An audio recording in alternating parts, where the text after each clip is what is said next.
bist du sie aller Ehre. Was ist Wundes hier geschehen? Dass ein Magd ein Kind gebar, ihre über aller Engel Schar. Was das nicht ein Wunder gab.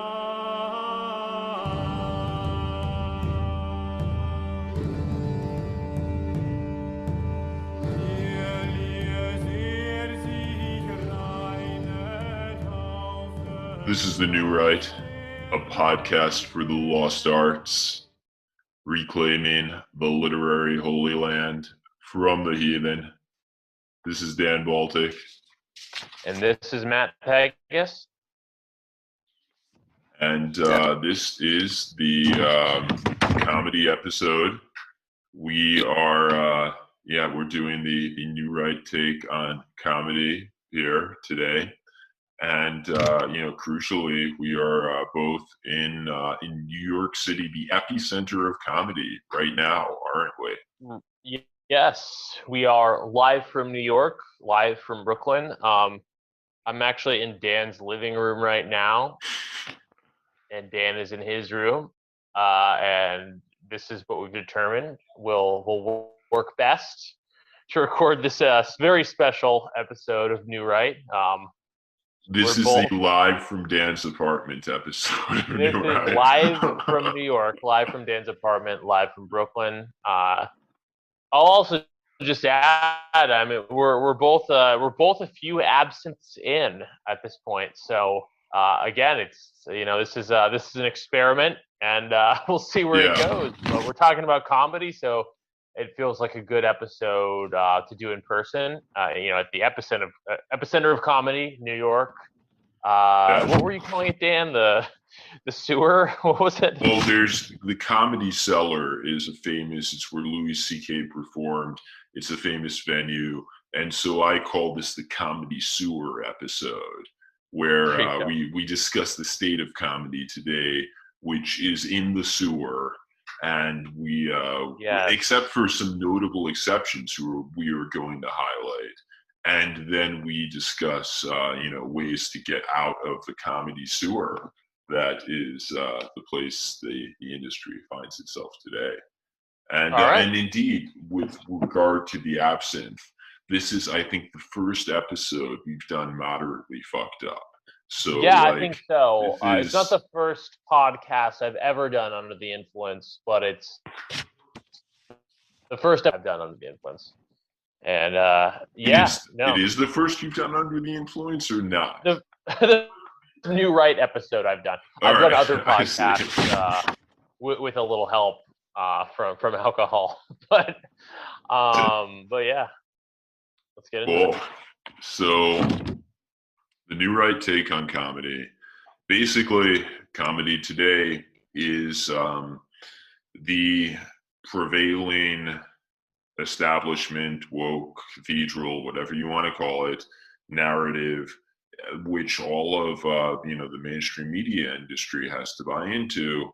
It makes it very difficult for people to tell jokes, frankly, because a lot of the things that are or would be funny, which involve, say, differences between men and women, quote unquote racist jokes, jokes that, jokes about fat people, whatever, jokes about sluts. Like, this is this is the historic bread and butter of comedy. And, all of this is, basically off limits now. So, like, you have the comedy today of the Hannah Gatsby's of the world, it's kind of like a woke meta take on comedy, which is like anything but funny. It's funny that we have to endure it, but it's not actually funny. It's so like it's very difficult in today's day and age to have a Netflix special that's actually funny, because there's all of these topics that you can't speak honestly about, and you have to like toe the narrative line, which is essentially to repeat kind of saccharine lies. And it's, you can't really be funny as a member of the cathedral, as a mainstream media institution. That is my proposition, and I Mhm. think you generally agree with that, Matt. Yeah, no, certainly, certainly with the idea that comedy is founded in honesty, that it's funny when there's at least a grain of truth, and that increasingly, you're not allowed to speak the truth in a mainstream media or mainstream entertainment context. Is certainly something I'm on board with. And there's famous cases that we're far from the first people to point this out. And crucially, someone like Jerry Seinfeld at a certain point in time, 2015, 2016. So before things were even as crazy as they are now, said he would no longer perform on college campuses due to the threat of people, walking out on him, finding him offensive. I think that you don't have to be a base red pillar to acknowledge that comedy is in a kind of degraded state, given the not merely the limitations on what people can say, but also just the politicization of everything. Everything has to have this political angle. The comedy, sorry, that's the Yeah, absence of talking. The yeah, comedy comes secondary to one's allegiance to a certain political agenda, be that leftism proper, or be that just kind of basic bitch mainstream resistance liberalism. Um, especially during the Trump era, the politics became the primary thing. The comedy became secondary, and I think that is what has resulted in the sort of paltry offerings we have today in the realm of comedy. I mean, I haven't watched Saturday Night Live. Saturday Night Live used to be funny. I haven't watched in years. Seems like a cringe fest. So if we want to yeah. talk about that kind of stand-up comedy and sketch comedy, that's in the toilet. I But yeah, mean, like, I think a great example of that would be when they did the sketch with Kate McKinnon uh, as Hillary Clinton singing "Hallelujah" after the Leonard Cohen song "Hallelujah" after she lost, which was like a kind of mournful, grievance, yes, but a like a dirge for the her failed presidential right. ambitions, which is like the antithesis of, well, no, it actually is quite funny. It's funny, but they didn't play it for humor. They played it for like the absolute travesty it is that the ultimate girl boss, Hillary Clinton, failed in her, attempt to, achieve the pinnacle of, Yas Queen. And Hmm. yeah, and, that the fact that they, kind of played it so seriously actually is hilarious, but, unintentionally so. And like, Right. I think that's a great example. Like, that's what Saturday Night Live has become. It's become, Kate McKinnon singing Hallelujah to, mourn the death of Hillary Clinton's political future. Hmm. And so, like, it's become like Saturday Night Live is like, inarguably a an arm of the Democratic Party, an arm of Yeah. the woke establishment narrative, and Yeah. basically what previously was the kind of creative class, the entertainment class, the wits, the satirists. They've all been drafted into the service of the gay American empire. and they're soldiers of the gay, and Yes. it's Well, look, maybe they always sort of have been. I mean, you could always make the claim that the media and the entertainment industry has always been to the left, and that most of the people involved have been Democratic Party members and members of the cultural and political left. And yet, the issue isn't just merely their allegiance, but also the all-encompassing nature of what they're now doing, which is making all of the comedy about politics. I mean, the other example, more recent than Hillary Clinton's loss and the Hallelujah dirge. I get this via headlines. I don't watch Saturday Night Live, but there was like some kind of play on the song WAP, where it was rather than wet ass pussy, it was woman as president, and it was Paul Thomas Anderson's wife, whose name is escaping me. She was in Bridesmaids. She's a regular on SNL, and I guess the absent is obliterating this from my memory banks. Whatever this woman's name is, as Kamala Harris, and it was WAP and women as president. Anyway, the point being that these things have garb. It's not Leslie Jones, is it? No, it's not Leslie Jones. If you, I'm on my phone, you're on your computer. If you Google Paul Thomas Anderson's wife, it's a name that I'll be kicking. Let's see. These sketches have, what's that? Let's see. Paul Thomas Anderson's wife. This is a great podcast. As I'm Googling Paul Thomas Anderson's wife. Well, I'll finish my thought in a moment. Yeah. Maya Rudolph. There we go. Maya Rudolph. There you go. As Kamala Harris. Anyway, these sketches have the trappings of comedy in that, it's someone dressed up as a presidential figure. It's a sort of, I guess you could call it a satire, a parody of a song. So they have the trappings of comedy. They come in that package. People are sort of triggered to laugh because it's someone dressed up as another person and there's a song being repurposed. But they're not comedy. They're political statements. The Hallelujah was a genuine dirge, as you said. The women as president thing, is also a genuine sentiment. It's not comedy. Yeah. We often hear the left wears religion as a skin suit. That may be true, but they certainly wear comedy as a skin suit. This is not comedy. They've fucking killed comedy, and they wear its skin. And that's all that's left. Yes. No, exactly. And we in our little notes, we were, in preparation for doing this episode, I laid a lot of the blame, in my opinion, at the feet of people who are not necessarily the absolute, crux of wokeness proper, but nevertheless, I think a lot of the blame can be applied to Jon Stewart and his progeny, like Stephen Colbert, and now Trevor Noah.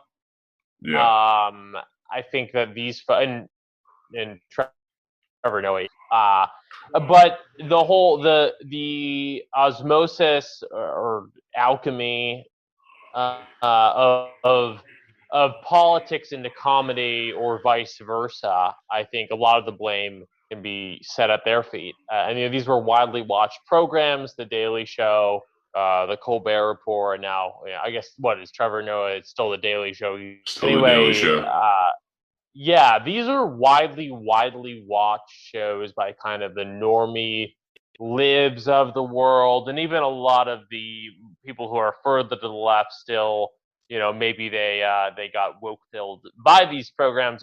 They're widely watched, and their whole thing was doing a comedic shtick about the news, and they probably got a lot more viewers than the actual news for many years there. Basically, yeah, I think they were the ones who really made comedy political in the all-encompassing way it is now. Made comedy sort of a wing, made the sort of comedic establishment a wing of the Democratic Party, and vice versa. And I think that TV programming there is a lot of kind of how we came to be where we are with the state of mainstream comedy. Yeah, I think that's absolutely correct. And the silver lining of this is that the kind of like woke establishment, by having all of these taboos around things that are they have made taboo pointing out the ridiculousness of the narratives that they hold, and this has created a condition, the environment for frankly someone who is going to poke holes in their narrative to have like great comedic success. So essentially what they've done is create the environment for right-wing comedy, and the landscape today, it's barely even possible to do right-wing comedy, and like all authentic comedy, almost all, it has to be right-wing, because comedy is about kind of poking holes and poking fun at the shibboleths of the establishment. And the establishment is left-wing. Right. And also what they've done is they champion narratives that are absurd.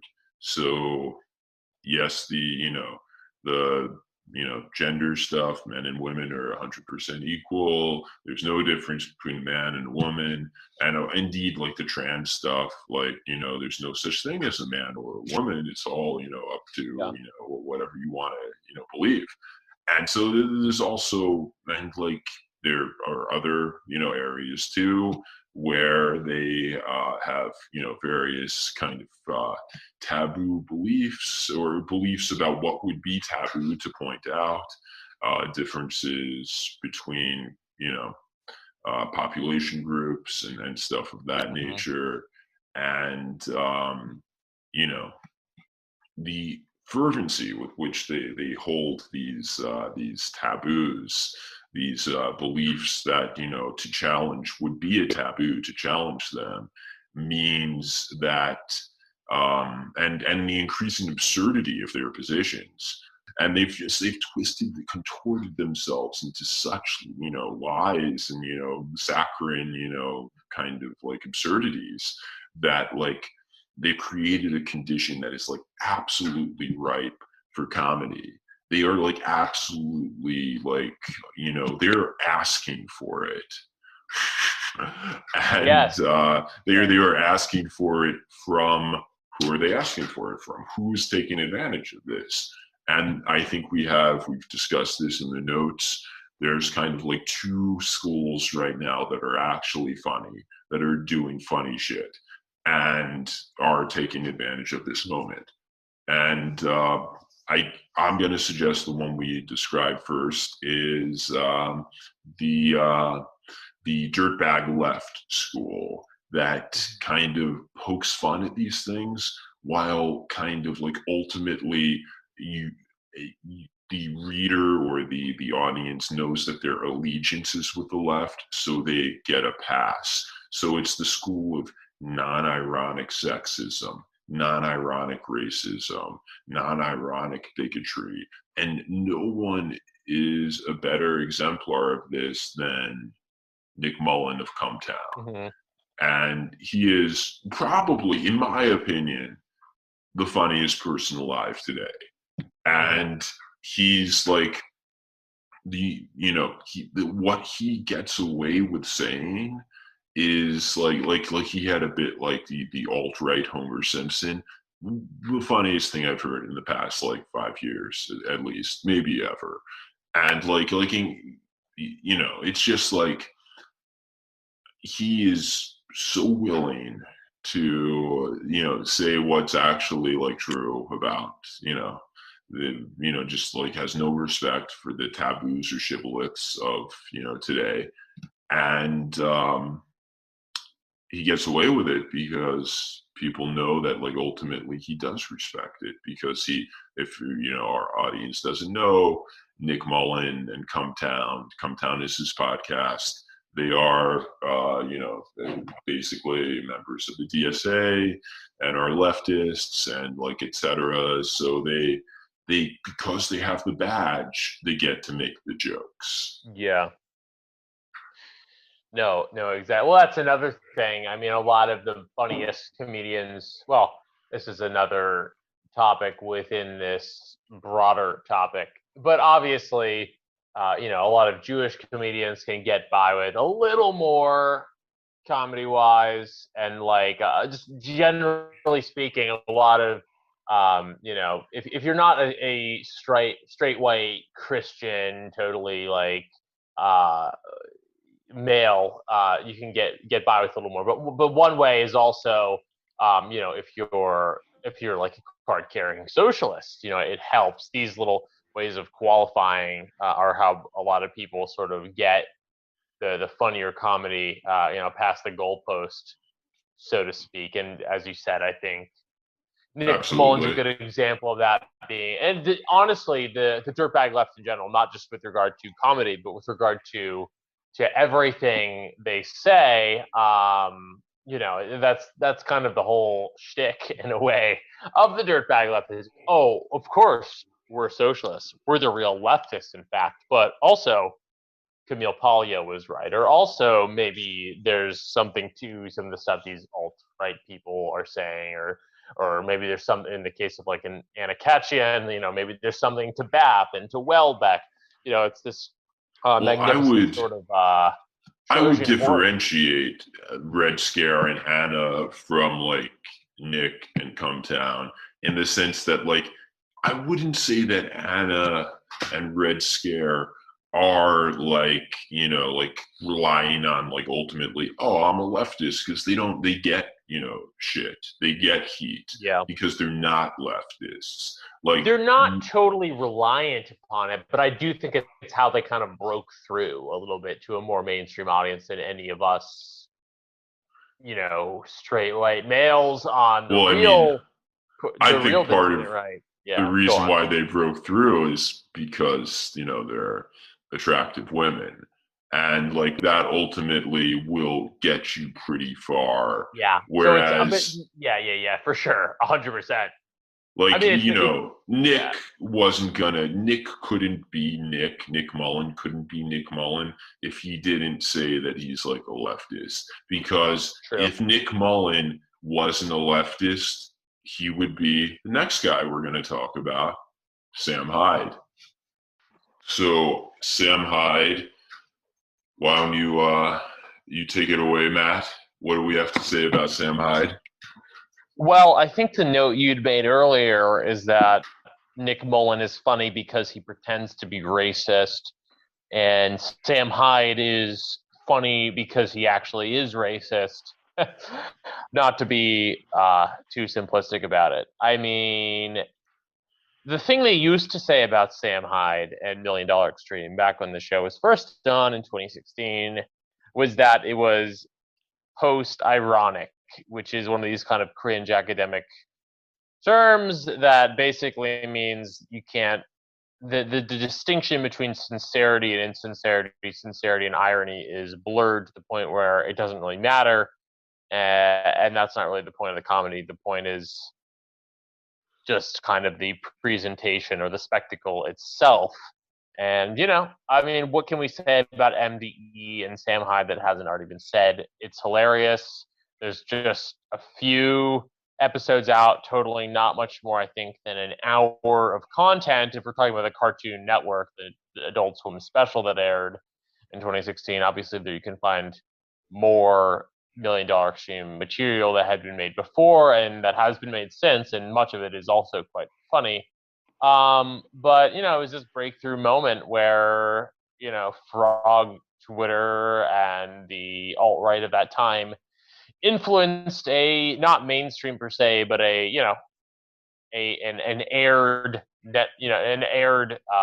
television show that was able, I guess you could say, kind of wrote between the lines in some sense, to refer back to a sort of new right theme that we bring up again and again about the idea of writing between the lines and sort of disguising what you really believe with the level of plausible deniability. With $1 Million Extreme, it was the idea of post irony. To go back to that, it was never quite clear what exactly they were trying to convey, but what was clear was that they were, breaking taboos left and right for their own sake. And unlike Nick Mullen, where it's breaking those taboos, but within the framework of what we're all actually socialists and leftists at the end of the day, with $1 Million Extreme, I think it was unclear what the perspective of Sam Hyde actually was. And I think it eventually became clear that he, even if he wasn't as sort of anti-Semitic or as far right as some of the sketches may have conveyed, that he was at least a Trump supporter. He was an open Trump supporter in 2016. And that's why it didn't last too long. Cumtown is still with us, I believe. I'm not a regular listener. Yeah, it is. With us. Whilst MDE was, some people say it was one of the first real casualties of Trump's victory. It was basically canceled later that November of 2016. And it's because, so what Sam Hyde was doing on Cartoon Network is just not something you can do, not something that's permitted, which is being a straight white male and an open right winger, shall we say, and also, being funny is not allowed, and it's a kind of a success enough and funny enough that he got one past the goalie in the first place. And the content that was produced was great, but basically just to return that idea, Nick Mullen is funny because he pretends to be racist. Sam Hyde is funny because he actually kind of is. Which actually makes Sam Hyde funny. And ultimately, though Mullen is funny, the fact that he kind of, every joke he tells, it's kind of like, but you don't really believe that, but you do really believe. It's just so muddied in various levels of kind of safety checking and various levels of kind of subterfuge of some sort. It, to me, undercuts the comedy of it. Whereas the kind of, obviously, and I certainly don't agree with everything that Sam Hyde says. And yes, he is a comedian, so it has to be taken with a grain of salt, but he's certainly not a member of the DSA. So when he says stuff that is very biting, you kind of that there's no kind of doubting that it's what he really means, in the same way there is with Mullen, when it's well, you can't be a member of the DSA and believe these things. So Sam Hyde's jokes punch harder, and that in some ways makes him a more honest and brave comedian and a better comedian. And that is something that, in this day and age means he's going to be a less successful comedian and not making as much money, and certainly not have as many outlets.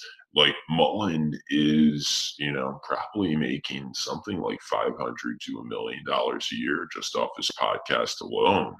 And so I've heard. I don't think that I know that Hyde currently has somehow he has a YouTube show. I hope that he doesn't get canceled. But I don't think he's on YouTube. I think you kind of have to go to their personal website. Unfortunately, I think he probably would have gotten kicked off of YouTube. But no, he's still making videos. He's on Instagram. He's on Twitter actually. Despite having been banned. Twitter.com @Wigger. That's what you have to look up. At WIGGER. That's Sam Hyde. Well, that's his handle, Wigger? That's his handle, yeah. I believe he paid a good chunk of money to get that. But, I mean, that's funny. That's funny right there. Yeah, it is funny. I don't know if someone else must have had that handle. I don't know what what he did to get that handle, but that's where he's at. He's not too active on Twitter. He's surprisingly active on Instagram, I would say. His comedy is around, but it's not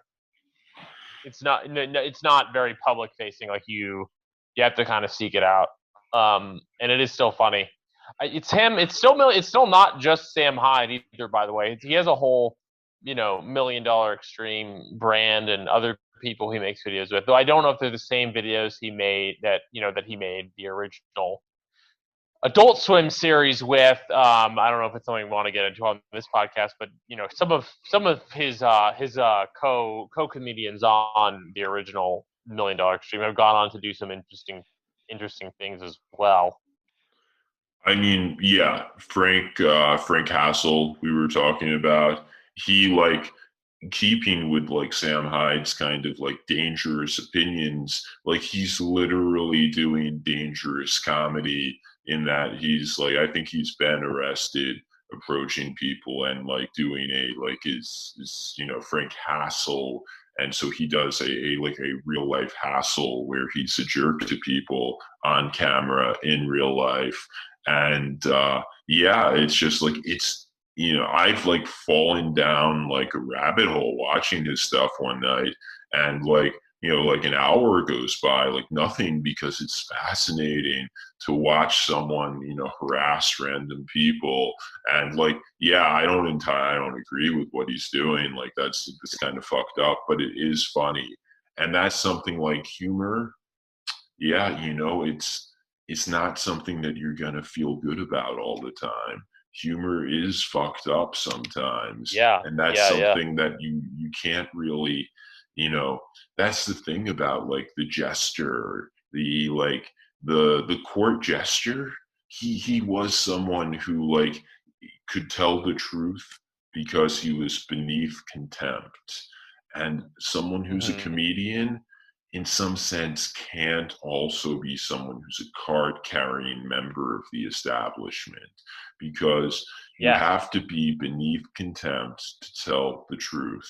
And that is what Sam Hyde is. That is what Frank Hassel is. Like all of these people who are just like the mainstream, the establishment, they would call them scum.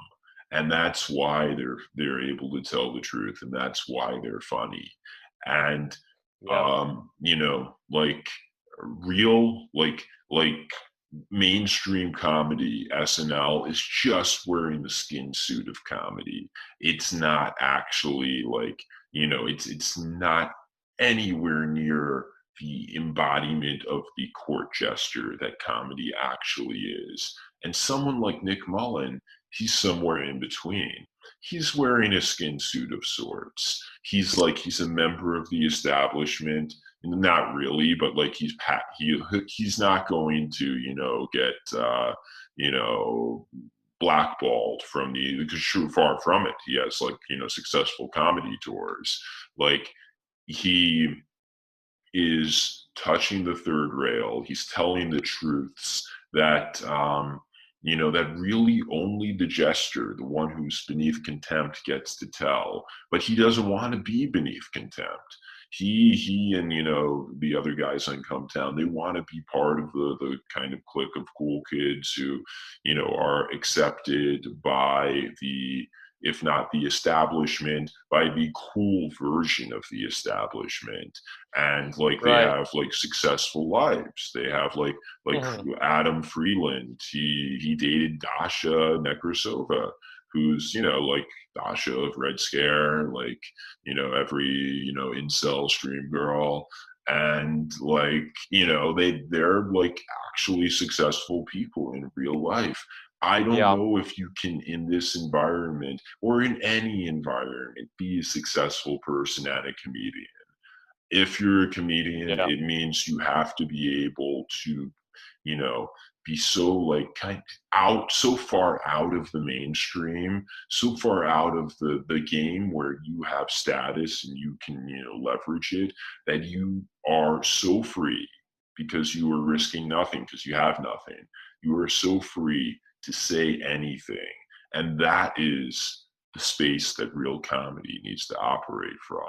So when you hear Sam Hyde, you watch his stand up or something, it's clear that he's like a man, a man outside, a man who's like not tied to any sort of like any sort of standard at all.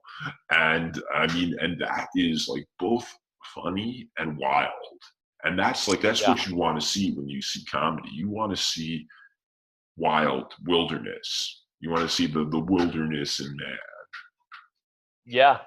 Yeah, at the most, the best comedy. Obviously, there's always going to be stupid comedy that doesn't hit that stride. But yes, no, I agree. And I mean, that's what you said a moment ago. I mean, that's, I guess, the most negative interpretation of certain people within the so-called dirtbag left, is it's people who want to kind of have their cake and eat it too. It's what Bronze Age pervert accuses quote unquote face fags of being. As people who want to grab the energy of the frogs, for lack of a better word, want to tap into that dissident energy, tap into that barrier breaking energy, that shibboleth flouting energy, but want to use it to just be another cool kid. I mean, I don't think that applies to by far. I don't think it applies to everyone in the dirtbag left, but that is like the worst blush interpretation of what some, not just dirtbag left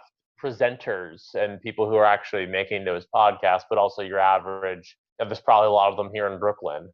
People who are, they're not. They know that resist libs are cringe, and they know that wokeness is overdone and cringe, but they're not willing to really swallow the hard pills and actually delve into views that would make them, outsiders.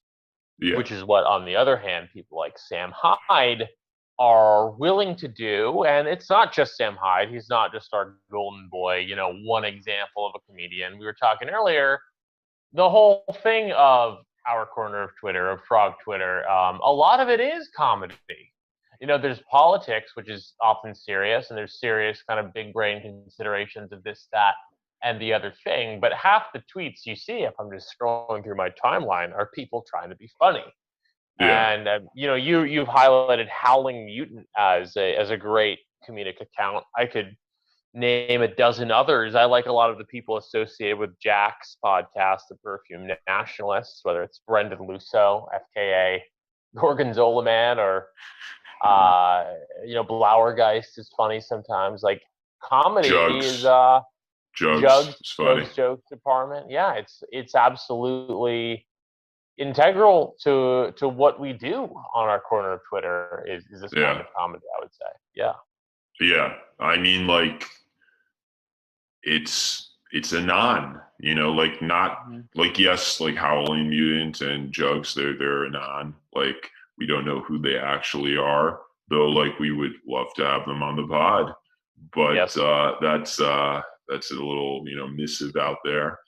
But yeah, it's even beyond the actual like anon accounts, just like true 4chan wild energy, like memes going back and forth. Like, this is kind of like a generative environment, Frog Twitter, where you have like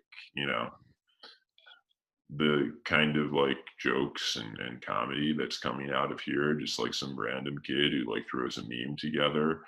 Like, you don't really have this on the other side, because for the reasons that we've stated, you can't.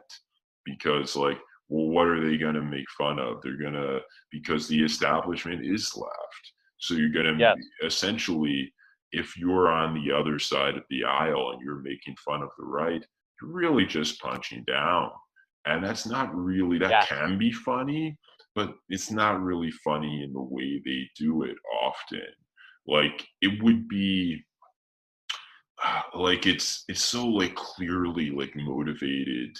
I'm thinking of like kind of like tanky left humor, or like, certainly Reddit left humor, but like, yeah, and certainly like resistance lib humor. It's all like very, very, I'm not going to say pedantic, very sermonizing. It's like Yes, so clearly well, it's that moralistic. they, It often is moralistic. pedantic. It often is. It's meant to teach you a lesson, and it's the idea. Bret Easton Ellis talks about how movies have died because ideology came before aesthetics. Well, comedy's a sub branch of that, where ideology comes before the aesthetics, but it's the ideology coming before the humor. Yeah, And exactly. no, two things what you said that ring very true. I mean, one, yes, our corner of the internet, the meme culture of it all, the 4chan energy of it all. Again, it's very integral to what this whole thing is. And then B, on the subject of punching down. I mean, I had some interesting thoughts on that earlier. Yeah, I mean, the comedy that you see now, where it's SNL and other outlets are part and parcel of the mainstream and part and parcel of the the center left mainstream and the Democratic Party. Absolutely what they're doing is punching down. They're making fun of people who have significantly compared to them, have no cultural power. They have everything, and Red America has nothing in terms of cultural power. But even in terms of wealth, there's some out and out sort of making fun of blue collar, white, straight male Americans, and just really, I mean, there's very few metrics of power in which it's not a case of people punching down. Yeah. But crucially, they don't see it that way, because a lot of their influences, they're used to the comedic culture that came out of the 80s and the 90s, where there still was a moral majority, where conservatives. I mean, Absolutely. look, comedy has always been left wing. The mainstream media has always been left wing. The whole pretty much kit and caboodle of the United States and of the powers that be has always kind of veered to the left. But post Reagan and everything, there was a moral majority. There were people in positions of power who were right wing. Obviously during the George W. Bush administration, a certain kind of Republican was ostensibly in power. So they're still in the mentality where they don't think they're punching down. They think they're punching up. They think that, in fact, very much the self-regard of these people is very, evidently, and they'll even say this verbatim, that they are speaking truth to power. Yeah. And doing so in a stunningly brave manner. That's their self-regard. Yeah. And even when they know they're sort of punching down, their images of themselves is kind of like, you remember this very cringe, I don't think it was a Netflix original movie that came out, I believe, last year, called Prom, involving, I don't even know their names off the top of their head. Was Meryl Streep involved? Maybe. I don't know. A bunch of different Hollywood celebrities acting out this real world story of, based going on the musical play, The Prom. Is it based off of a musical? There you go. I believe They went so. to some town and they took some, I guess, lesbian or gay kid to prom who had previously been barred. I don't even know the story, but my point is, Well, that's the story. That it was like a lesbian girl who couldn't take her girlfriend to prom because and it was I think set in the 90s or something, because that's not even true today. There's no town in America where you can't take your girlfriend to prom today. There you go. I mean, that's their self-image. Their self-image is like the culture wars of the 80s and 90s, which they won, and they keep going back to it because they need to be the underdog, when in fact they're the stormtroopers.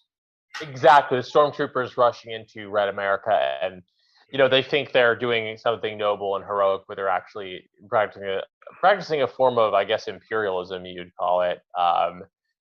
And that's evident to a lot of us. But again, their self-regard is very diluted, and they still think of themselves as speaking truth to power and rescuing those in need. And I don't know. There's still parts of America where maybe it is hard to grow up gay or whatever. But for the most part, the image that they are punching down is much, even if it's not in and of itself totally true in all cases at all times, it's much closer to truth than their self-image of speaking truth to power and helping those in need. Yeah. They, they are stuck in they're a casualty of their own victories, Hmm. and it's really hard to be the kind of like witty, provocative underdog when you control everything. And so, like, they've ceded comedy to the right by virtue of winning, and it's like, sorry, Yeah. that's ours now. You gave it up by winning, Hmm. and it's I mean, also, like, what is more hilarious, like, even as you describe it, like, kind of like liberal white women like rushing to a red state to help like some lesbian bring her girlfriend to prom. It's hilarious, and like that is like they've become ridiculous, Yeah. and it's funny, and so I mean, they've everything in culture today, as fucked up as it is, has set the stage for brilliant right wing comedy. And the problem Hmm. is we don't have enough of it. The problem is because, like, like Frog Twitter is great and it's very generative and there's a ton. I mean, like, I don't know if we've had anything like Frog Twitter in our history, frankly. But No. in terms of like an actual individual, like we've talked about Sam Hyde and another Frank Castle, another guy associated with $1 Million Extreme. I don't even really know anyone else to talk about. And that's Yeah. kind of screwed up. Like, there's so much, it's so possible to be hilarious today from the right. The problem is that anyone who is will have to either, of necessity, be anonymous or just like, not care about his ability to put food on the table, like Sam Hyde, Hmm. and just, roll the dice. And so that creates an environment that is like, yes, it is kind of like it's conducive to the best kind of comedy, but it's rare that someone is going to really like reach for that ring, because if you actually grab the ring, you lose the food. You lose the Right. job. Right. I mean, what you end up having is, in the best case scenario, you have a lot of very middling examples, most of whom have been more or less grandfathered into the position where they can have a voice at all. I'm thinking, of course, of Dave Chappelle, who I'd be remiss not to mention after all the controversy surrounding him these past couple months. And then you also have people like Ricky Gervais, who now does this podcast with Sam Harris. I'd put Louis C.K. in this category. He's maybe one of the better examples because he has, in my opinion, C.K. is great, has always been hilarious, and has continued to be hilarious after his, cancellation for probably genuine perversion. But we classified this group earlier as sort of like the IDW of comedy, in the sense that they're broadly speaking on the right side. They're not woke. They recognize the excesses of modern liberalism and modern leftism, and so have the ability to be sort of funny. I think Ricky Gervais's Oscar speech from a couple of years back was pretty good. I mean, I like it more on a political level. I'm not sure how I wasn't exactly slapping my knee, but he made some good points. So these are the sort of, they're an exception to the general decline, is some of these older people who've sort of been grandfathered and have a platform on Netflix or elsewhere where they can push back on the left mainstream a bit, but they can only go so far. They certainly don't go remotely as far as Sam Hyde, and they found this IDW analogous sort of middle ground where they can make their points, lose some fans, gain a lot of others, be controversial, but not get totally deplatformed, basically. Exactly. The IDW of comedy mirrors the actual IDW in that they Yeah, and indeed, just to accept point it out, like go on, sorry. they accept all of the premises that lead people to red-pilled conclusions. I'm not going to get too much more specific just because, but they accept all of these premises that lead to the red pill beliefs, but they don't go there. They just they kind of accept the premises, and so they kind of like they tease it up, but they don't deliver. And they're never going to really be that funny. Dave Chappelle's never really going to be that funny. Ricky Gervais is never really going to be that funny because they notice like, oh, look at that. That's hypocritical. That's that's silly. That's this, that's that. But they won't actually say, well, okay, given all of that, then what's the next step? And like Sam Hyde will take the next step. And like Nick Mullen will too. And Nick Mullen gets away with it because like when he tells like, an anti, a racist joke or whatever, he turns around and he's like, oh, I'm a leftist. And he has his get out of jail free card. But, crucially, these IDW comedians, Chappelle, Ricky Gervais, like, I don't know, like some people would classify Bill Burr as this. Like, it's kind of like funny, but ultimately they're cucks. And that is like, that's kind of like, I appreciate it as someone who's like a little bit red pilled. I appreciate watching this, certainly more so than like, SNL. But, it doesn't really deliver the laughs because they're not, they're cocked. They're lukewarm. And you watch comedy, you want something that's hot. You want something that's going to burn. And certainly Chappelle's like, I'm not sure I'm totally on board with this perverse atrocity. It's like, well, like, okay, like, cool, you're not on board with it. That's interesting.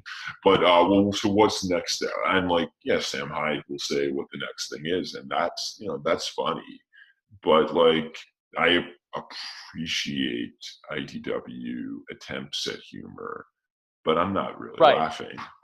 Exactly. I mean, it's analogous to IDW itself. I think there's plenty of value there, and there's a lot of potential for people to, be drawn into more interesting conclusions, starting with IDW types, but it just doesn't go far enough. But I was just also going to hammer the point that like the IDW comparison is definitely apt because, I mean, Gervais, as I think I said earlier, has a podcast with Tim Harris, and I don't remember exactly, but during the Chappelle of it all, the IDW kind of came out of the woodwork to defend him. Even some better examples of IDW people like Joe Rogan, will platform these people. It's it's a network of people who exist in this semi-acceptable space, and more power to them. I think they do a lot of good work, but they're not exactly like the epitome of like what we're looking for, Exactly. Mm-hmm. I think that's probably a good note to wrap it up on. Yeah, I think we can just wrap it up. I mean, I guess the one other point I want to say about that whole notion of the SNL mainstream comedy crowd sort of punching down, I think you sort of hit this, but I want to make sure we hit the point. I mean, the point is that that's not funny. It's not funny when you're in a position of power to say something where there's no risk, where you're saying something that everyone is going to be on the exact same page, where all the relevant powers that be are going to be on the exact same page as you and praise you for it. Nothing's at stake there, and it's not funny. And the type of comedy that that we here on New Right is where there are stakes and where you can get in trouble for doing it, and where it does make novel points. And maybe sometimes you have to sort of write between the lines and get creative that way, and that can be pretty funny too. But the comedy scene right now is thinly veiled, punching down, and it fucking sucks. And I think that would be my last word on the matter. Yeah, it's like rooting for like Goldman Sachs to make another $1 billion. Like, exactly. It's a pretty good bet that it's gonna happen, and it's not that funny. So, yep, 100%. On that note, this is this is Matt and Dan signing off from live from New York, from New Right headquarters. From New Right headquarters here in Brooklyn.